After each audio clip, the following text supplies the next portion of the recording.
Good morning, Center for Effective Living Community. It's Valerie Ling here, clinical psychologist and the director of the practice. It's been a while since I've hopped on here. But something occurred last night for me that has really got me thinking, and I thought I would hop online and do something about my concerns by reaching out in a public space. So, what happened to me last night? Well, it so happened that a couple of nights ago, maybe about 2 nights ago, on my professional page, Valerie Ling, some of you follow me there, where I talk a lot about burnout prevention. I actually took a picture of myself, a genuine, or what I thought was a genuine, authentic picture, just to say that, okay, sometimes it's tough. Good morning. Thanks for joining me. Hi, Jen. Lovely to see you. I'm just sharing about something that really upset me yesterday. Tell me if you've come across this in your work, Jen. You work a lot with teenagers. And so I was heading out to do my exercise and not feeling like I wanted to go. It was cold, but I thought, you know what, I'm actually just going to take a picture to capture me as I walk out, as a way to start the conversation and encourage others that, sometimes it's hard, but sometimes we've just got to do what we need to do.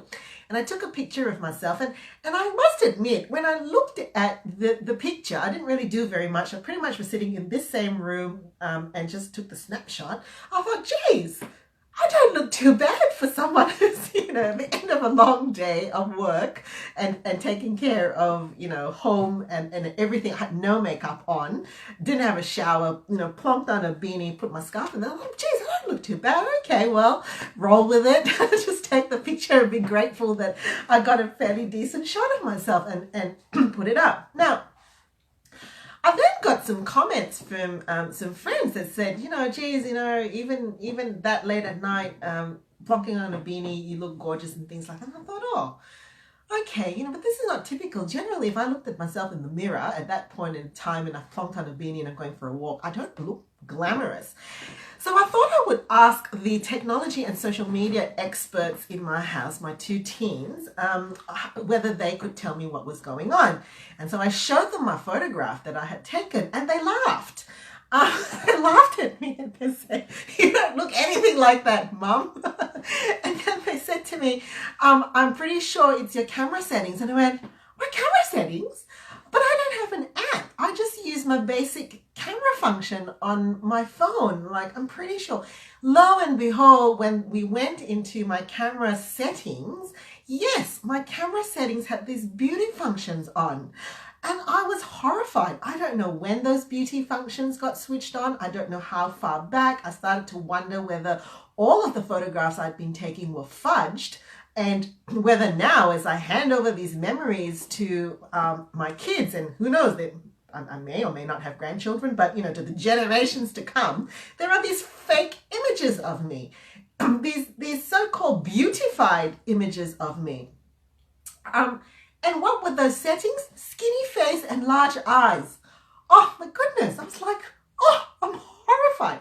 Okay, why am I so horrified? It took me a long time because, I kind of went on a little bit of a rampage and tried to figure out what other photographs were fudged.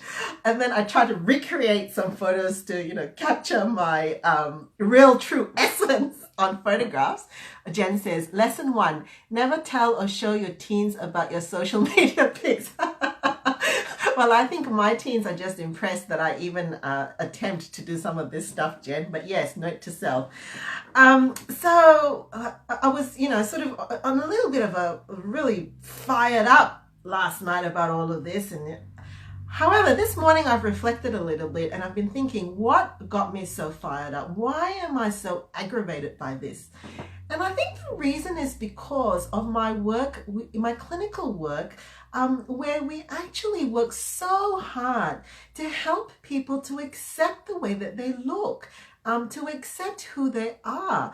Quite apart from body image issues, there is actually a clinical disorder called body dysmorphia, where someone can actually get so fixated on the flaws of their body, their face, their representation, that they get into a really distressed position about, things like the shape of their lips, or the kink in their nose, or sort of the way that their eyebrows sit, and all of that. And I've seen the distress and the destruction and the obsessions that come with that. And I just cannot believe that we have standard cameras that allow young people, adults, people my age, to further denigrate how they look and who they are.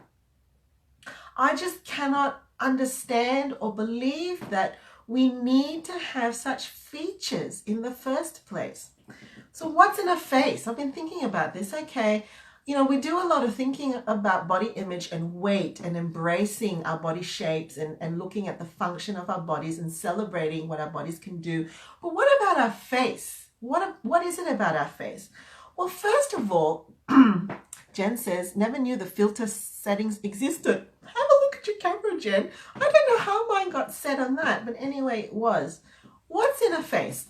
First of all, my face connects with another face. My eyes connect with someone else's eyes, regardless of what they look like. It is a welcome in to see who I am, and depending on the level of intimacy I have, to be able to hold someone's gaze and to open the expression in my face is a gift that I give and receive, regardless of what my face looks like. It is the representation of me that the people who know me, my loved ones, my family, my friends, are familiar with. And it grows and ages and morphs and evolves with my own experiences in life, everything that I have gone through. This face grows with me. It is a representation of me going through the seasons of life, whether I have wrinkles, whether I have lines, whether I have scars, whether I have injuries. I have one here, and it's, a great story that I often tell my children, but it's a map of my experiences. And to want to change that and dismiss that is meaning that I want to actually dismiss my whole life story and my whole life journey. And it dismisses who my loved ones see on a daily basis and have come to find comfort and security and familiarity with. My face allows me to express what I feel. It helps me, my hands, I do a lot of this, but my face helps me to tell you what I am feeling. And sometimes when I look in the mirror at myself to tell me how I'm feeling, I don't want to be distracted by whether or not my lips look this way or my nose goes that way. Every morning as I look at my countenance and my image in that mirror, it is an acceptance that, hey, good morning, how you doing? How you feeling? So nice to see you. It is an image that travels with me from the day that, first memories, probably age 6 to 7 till now. It is a comfort. It's not something to be judged. It's not something to be dismissed. It's not something to be changed. And finally, my face is uniquely me, right? Some people have told me that I look like other people, very rarely. I used to look like one of my former bosses, and they used to get me confused all the time, but it's unique to me. Nobody else has it. Why on earth would I want to take a piece of art, as I often say to my children, when you look at art, you actually appreciate it for what it is, and you appreciate how unique it is, and you actually give thanks for the artist who was able to see that possibility and create it. Well, that's my face, your face, our face. Oh dear. So I think that's kind of where I'm sitting right now. I think clinically I was really, really aggravated, because I think to myself, we spend all this time with our young people and even adults trying to normalize the way that we look, and to accept and to say that what you see is not something to be judged, is something to be celebrated and appreciated. But then on the other hand, we give the ability for our photographs to be as a standard, as a default, just as your camera settings, to be altered, which just basically says not good enough, make it better. Jen, are you with me here? You're the only one watching me this morning. But anyways, I've got on my soapbox. I've let it out of my system. I feel like I've raised this into an awareness level now, and I will put a link for more information about body dysmorphia. It's not always recognized because it's a very easily hidden disorder, but perhaps if you have a look at that, just that awareness might bring that into a position of helping someone in the future. Bye, Jen.